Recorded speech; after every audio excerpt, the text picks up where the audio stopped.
Hello and welcome to Bread of Life. Our speaker for this week is Pastor Paul Hylton of Middletown. Today I will continue my theme, Working Through Duty and Depression, the life of Elijah the prophet. We pick up this thought in James chapter 5, verse 17. Elijah was a man with a nature like ours, and he prayed earnestly that it would not rain. And it did not rain on the land for 3 years and 6 months. This was a man that had a walk with God. He knew what it was to be used by him to perform miracles. He was a bold and confrontational man that was passionate about the things that God cared about. He knew the heart of God. He knew the mind of God. His desire was to please the Lord with all his heart.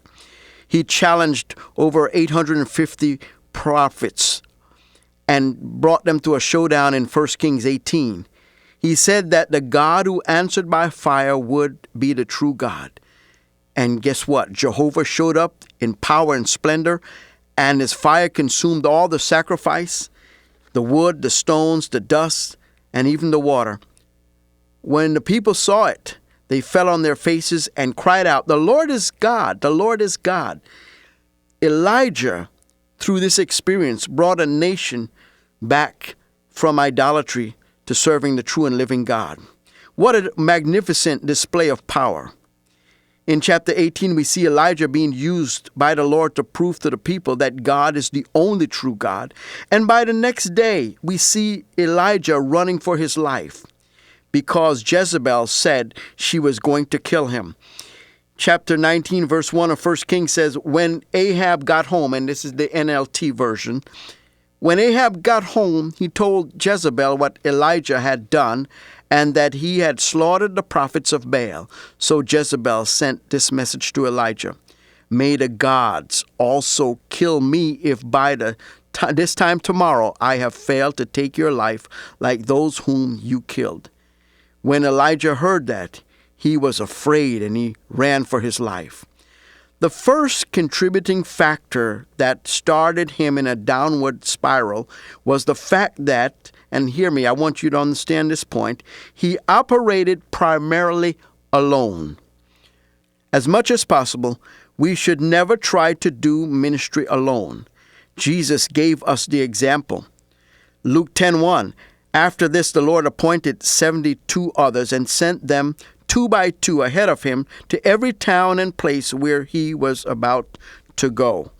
And in Mark 6:7, and he called the 12 to himself and began to send them out 2 by 2 and gave them power over unclean spirits.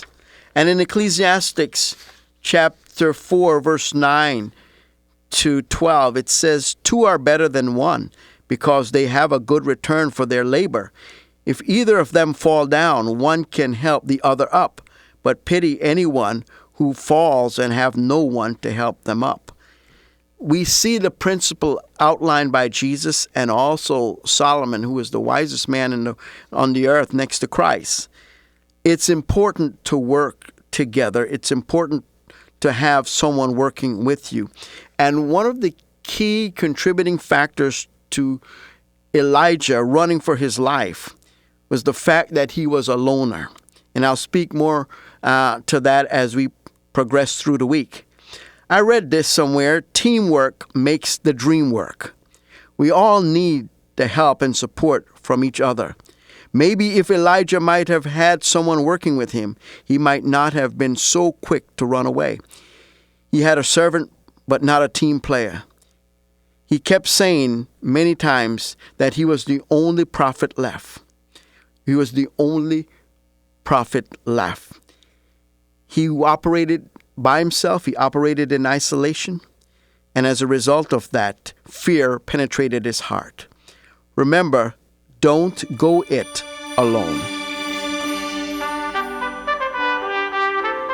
You've been listening to Pastor Paul Hylton of Middletown, and this has been Bread of Life, a program to encourage you from God's Word.